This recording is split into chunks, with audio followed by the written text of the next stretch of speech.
تا الان پرونده‌های جنایی زیادی رو با هم دیگه بررسی کردیم. اما فکر می‌کنم قربانی این پرونده یکی از شجاع‌ترین و عجیب‌ترین آدمایی که تا حالا توی زندگی در موردش شنیدی.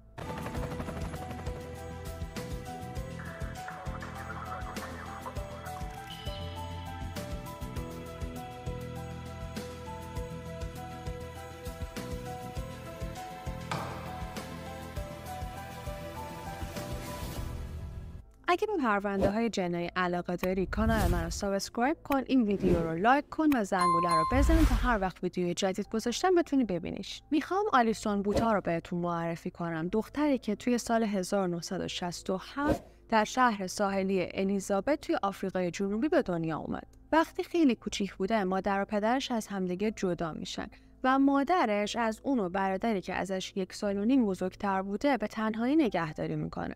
دوران کودکی نسبتاً نرمالی داشت ولی توی درس و مدرسه خیلی خوب نبود. یعنی اینجوری نبود که خنگ باشه ها، خیلی علاقه به درس خوندن نداشت و رشته خاصی مد نظرش نبود که بخواد اون رو دنبال بکنه. برای همین وقتی که دبیرستان رو تموم کرد رفت و یه دوره مربوط به کارهای دفتری و منشیگری گذرون و توی جاهای مختلف و شهرهای متفاوت مشغول به کار شد. اما بعد از 4 سال دوباره به شهر خودشون برگشت و کارگزار بیمه شد. شهری که توش زندگی میکرد همونجوری که بهتون گفتم اسمش بندر الیزابت بود، ولی به نظرم الیزابت خیلی اسم نازیه برای اینکه بخواد بندر باشه و انگار که بقیه هم به همین نتیجه رسیدن و اسمش رو عوض کردن و یه چیزی مثل قبرها گذاشتن. تلفظش خیلی سخته و اینجوری هم نوشته میشه، اما فکر میکنم همون قبرها باشه. پرونده ما سال 1994 اتفاق افتاد که اسم این شهر هنوز بندر الیزابت بود و حدود 900,000 نفر جمعیت داشت و به خاطر اینکه ساحلی بود خیلی توریست داشت و همیشه توش رفت آمد زیاد. اما به عنوان یکی از امن‌ترین شهرهای آفریقای جنوبی شناخته شده بود. خیلی اعصابم خورد میشه وقتی میبینم یه شهری به امن بودن معروفه بعد اینجوری توش جنایت اتفاق میفته. به خاطر اینکه مردم انگار خیالشون خیلی راحت میشه که این درست نیست. نباید توی شک کردن به همه چیز زیاده روی کردن، توی اعتماد کردن به همه چی. هیچ جا مطلقاً امن نیست طبیعتاً. زمان وقوع پرونده آلیسون حدوداً 27 سالشه و روزی که اتفاق میفته یک شنبه بوده که اونجا تعطیل بوده. پس آلیسون با دوستاش رفته بیرون، رفته ساحل، کلی خوش گذروندن و شبم میان خونه که دور هم باشن. حدود ساعت 1 شب آلیسون از خونه میزنه بیرون تا دوستش رو برسونه و بعدش هم برمیگرده خونه خودش. خب حالا آلیسون جان شب میمونده خونه دوستت دیگه، چه رفتنی بود نصف شبی. وقتی میرسه خونه‌اش میبینه که یکی جای پارک همیشگیشو گرفته، برای همین مجبور میشه یه مقدار دورتر پارک کنه و چند دقیقه تا خونه پیاده روی کنه. اما به محض اینکه ماشین رو پارک میکنه یکی بهش حمله میکنه، در راننده رو باز میکنه، چاقو رو میذاره رو گلوش و میگه برو اونور بشین وگرنه گلوتو میبره. آلیسون که خیلی ترسیده بوده سریعا جابجا میشه. اون میاد توی ماشینش میشینه و بهش میگه ببین من نمیخوام بهت آسیب برسونم، فقط ماشینتو برای 1 ساعت میخوام. خب اگه نمیخوای آسیب برسونی چی حمله میکنی؟ آلیسون که خیلی دختر باهوشی بوده شروع میکنه با رباینده خودش صحبت کردن. بهش میگه من اسمم سوزانه، یه دوست پسر دارم، خیلی همدیگه رو دوست داریم، اون الان توی خونه منتظرمه، کم کم داره نگرانم میشه و سعی میکنه خلاصه دل اون آدم کاملا نرم کنه. طبیعتا آلیسون خیلی خوشش نمیومده که با کسی که دزدیدتش گرم بگیره و برام خاطره تعریف کنن، اما از اونجایی که باهوش بوده فکر میکرده از این طریق میتونه احساساتش رو به بازی بگیره و باعث بشه که نخواد بهش آسیب برسونه. اون مرد که خودش رو کلینتون معرفی کرده بود اما شروع میکنه با آلیسون صحبت کردن و خیلی شیک انگار اصلا اتفاق نیفتاده، حمله اینجا صورت نگرفته، باهاش ارتباط میگیره. اما آلیسون میبینه که نه، مثل اینکه این بابا واقعا نمیخواد منو ول کنه. پس مستقیما ازش درخواست میکنه، میگه ببین اگه بذاری من برم من به پلیس هیچی نمیگم، این قضیه به خوبی و خوشی تموم میشه. اما آقای کلینتون بهش میگه که ببین چون من قراره بهت آسیبی برسونم پس نمیذارم بری. کلینتون به همراه یکی از دوستاش آلیسون رو میبرن بیرون از شهر، یه جایی که خیلی پرت به نظر میرسیده اما در واقع اونقدرها هم از شهر دور نبوده. آلیسون واقعا ترسیده بوده اما سعی میکنه به خودش مسلط باشه. این جای داستان این 2 نفر خیلی شیک از آلیسون میپرسن که ما میخوایم بهت تجاوز کنیم، آیا تو مقاومت میکنی؟ آلیسون که خیلی ترسیده بوده میگه نه من هیچ مقاومتی ندارم. طبیعتا از این شرایط راضی نبوده اما میخواسته تا جایی که میتونه اتفاقات بد رو کم کنه و نذاره بهش آسیب برسونن. بعد از اون خیلی وحشیانه به آلیسون تجاوز میکنن تا سر حد مرگ خفش میکنن تا جایی که بیهوش میشه و بعد کارشون هنوز تموم نشده. چاقو رو برمیدارن و حداقل 17 ضربه چاقو بهش میزنن که بیشتر این ضربات توی دل و رودش بوده و حتی سرش رو تقریباً قطع میکنن. یه برش خیلی بزرگ اینجا ایجاد میکنن. اما اگر فکر میکنید آلیسون مرده، سخت در اشتباهه، چون آلیسون هنوز زنده است، فقط بیهوشه. آلیسون به طور معجزه‌واری هنوز زنده بوده، اما اونا دست از آسیب زدن بهش بر نمی‌داشتن. انگار به طرز جنون‌آمیزی فقط می‌خواستن بهش آسیب برسونن. بعد از اینکه از حملات وحشیانه‌شون خسته میشن، آلیسون اونجا رها میکنن، لباساشو برمی‌دارن و خودشو میبرن و دور میندازن و کلاً از اونجا دور میشن. اما چیزی که نمیدونستن این بوده که آلیسون هنوز زنده است. بعد از چند ساعت آلیسون مشیرش رو به دست آورد. اولش اصلا نمیدونست کجاست و چه اتفاقی براش افتاده. اما بعد از چند دقیقه متوجه شد که فقط و فقط یه چیز ممکنه توی این شرایط بهش کمک کنه. اونم این بود که چیزی که فکر میکرد و شنیده بود که اون دو نفر همدیگر رو صدا میکنن، اسمهایی به اسم فرانس و تیان بود. میاد اونا رو روی ماستا مینویسه و زیرش هم مینویسه مامان من عاشقتم. اینجاش به شدت قلب منو به درد آورد و واقعا برام غم‌انگیز بود و در عین حال به نظرم خیلی حرکت شجاعانه‌ای بود که یکی تو اون حال به فکرش برسه که این میتونه به پیدا کردن کسایی که بهش آسیب رسوندن کمک بکنه. طبیعتاً اولش آلیسون که اونجا دراز کشید، چون خیلی زخمی بود، کلی خون از دست داده بود و اصلا حالش مساعد نبود.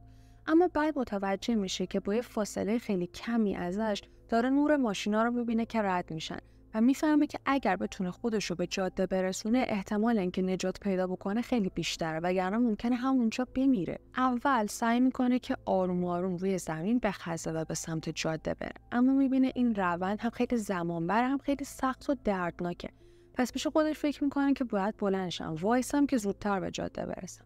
اما تازه وقتی که بلند میشه میفهمه آسیباش چقدر جدی‌ان، چون سرش میره عقب و متوجه میشه اون سرش که گفتم تقریبا قطع شده بوده، دیگه نمیتونه خودش سرش روی گردنش بمونه و باید از پشت سرش رو نگه داره. اگه طرف دیگه میفهمه که دل و رودش داره میاد بیرون، پس باید دست سرش رو نگه داره، باید دستم دل و رودش رو بگیره که از شکمش نریزه بیرون. در کنار همه اینا مجرای تنفسیش هم تقریبا خورد شده بود و نفس کشیدن هم براش خیلی خیلی سخت بود.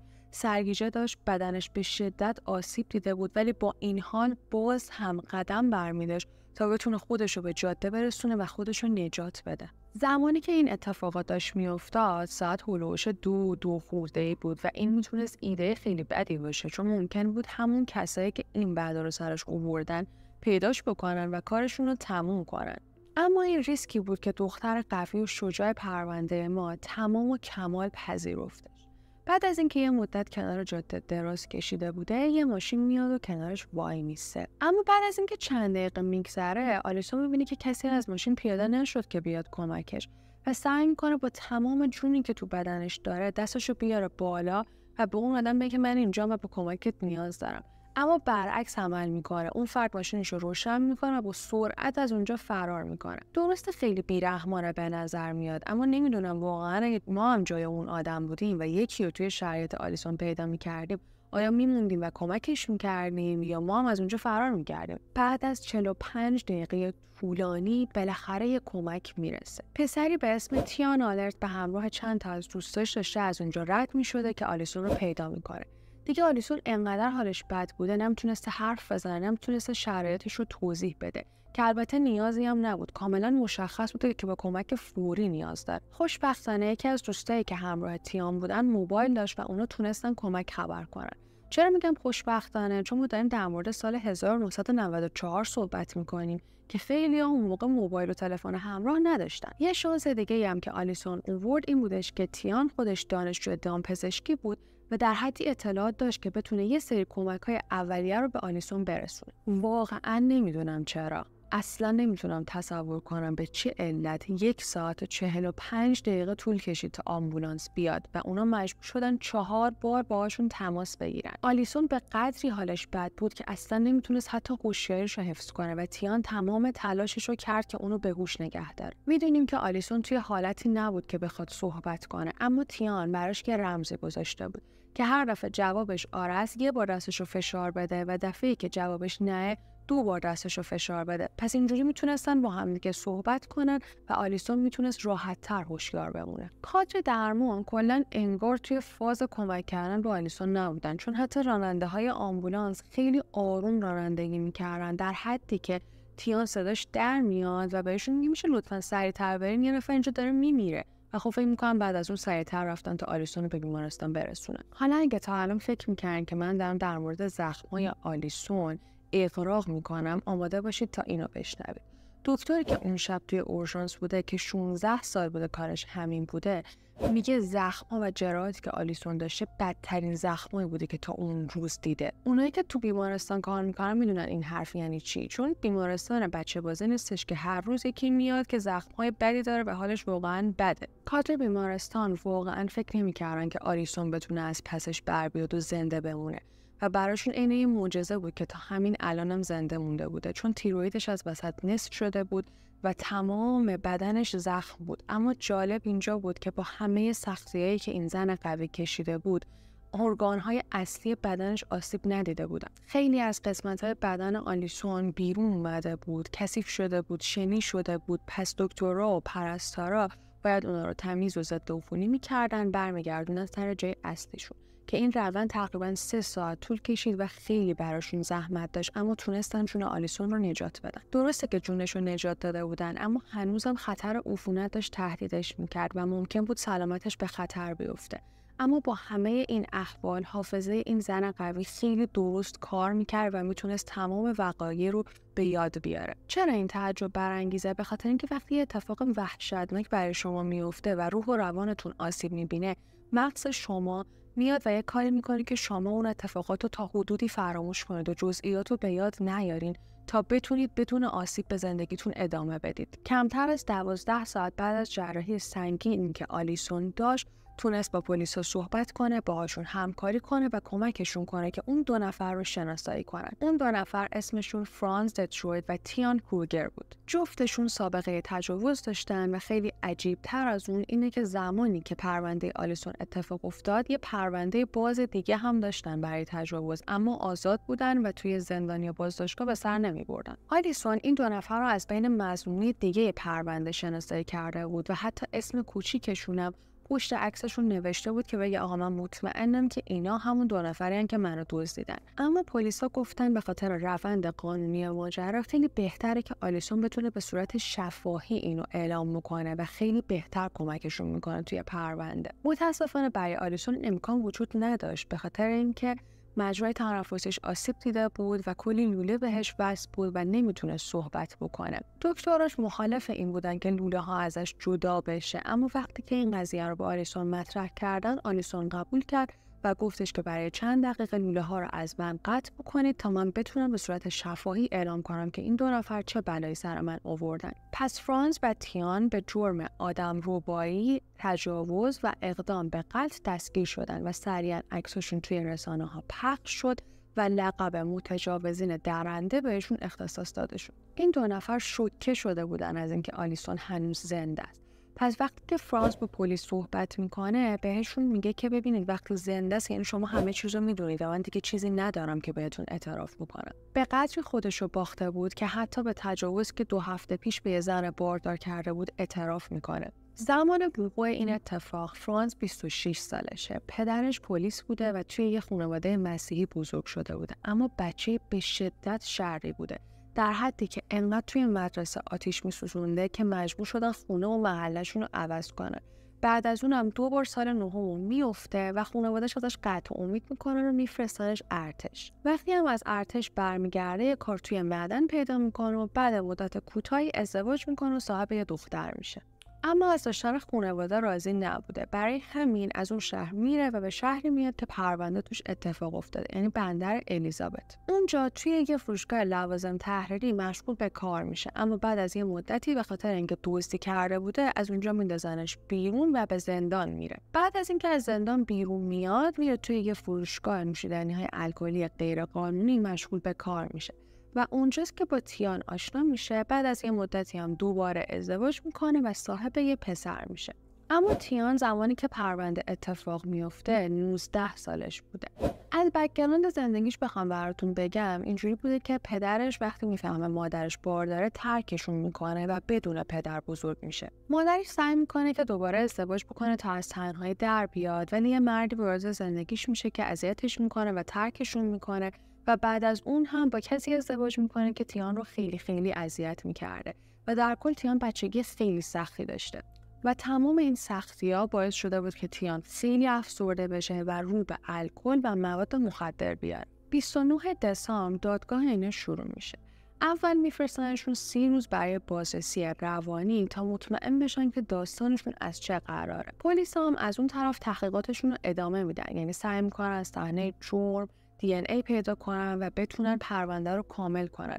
میدونید درسته که اعتراف کرده بودن، اما پلیسا میخواستن مطمئن بشن به خاطر اینکه یه وقت نتونن با یه وکیل خوب از زیر همه چی در برن. آلیسون هم با اینکه از بیمارستان مرخص شده بوده هر روز مجبور بوده دوباره بره بیمارستان تا به زخمش رسیدگی بشه. اینجوری بوده که زخمش رو میتراشیدن تا به خونریزی بیفته و دوباره سلول جدید تشکیل بده و خیلی روند دردناکی داشته. آلیسون هنوزم که هنوزه داره درد میکشه و زندگی عادی نداره، اما اونقدر قوی بوده که یه زندگی نرمال برای خودش درست کنه. وقتی آلیسون رو مورد بررسی روانی قرار میدن متوجه میشن که اون خیلی از احساسات و قربانی‌های تجاوز تجربه کردن رو تجربه نکرده. احساساتی مثل ترس، خشم، شرم و ناامیدی که آلیسون به خاطر شخصیت قوی که داشته اینا رو تجربه نکرد. فرانس و تیان به خاطر 8 جرم دادگاهی شدن که تجاوزهای دیگه‌ای هم شامل اینا میشد. اون موقع توی آفریقای جنوبی این شکلی بود که وقتی که میخواستن پرونده رو تموم کنن و طرفو کاملا مجرم شناسایی کنن، اون کسی که شکایت داشته، یعنی توی این پرونده آلیسون، بعد میرفته دستش رو میذاشته رو شونه طرف و باهاش عکس میگرفته. نمیدونم چرا این لازم بوده، چون قبل از این آلیسون 2 بار به صورت کتبی و شفاهی اینا رو شناسایی کرده بود. از یه طرف دیگه هم واقعا از نظر روانی خیلی سخته که شما بخوای کسی که این بلا رو سرت آورده به دست بذاری رو شونش و باهاش عکس بگیری. و خدا رو شکر این روند موقع پرونده آلیسون تغییر پیدا کرد و آلیسون از پشت این آینه های یک طرفه اینا رو شناسایی کرد. همونی که توی فیلم ها میبینید یک طرفش آینه است داخل اتاق بازجویی و طرف دیگه شیشه است و طرف میتونه داخلش رو ببینه. از اون بعدم این روند کلا همین شکلی شد، یعنی از پشت آینه های یک طرفه مجرم رو شناسایی می‌کردن. فرانس که دیگه توی دادگاه یه جوری بود که انگار میگه دستش به هیچ جای بند نیست، میگه که من تسخیر شدم توسط 2 اهریمن و الان داخل منن و توی زندان تقاضای جنگیری میکنه. خیلیایی که اونجا حضور داشتن حرفشو باور نکردن و گفتن که این فقط یک بازی بچگانه بوده.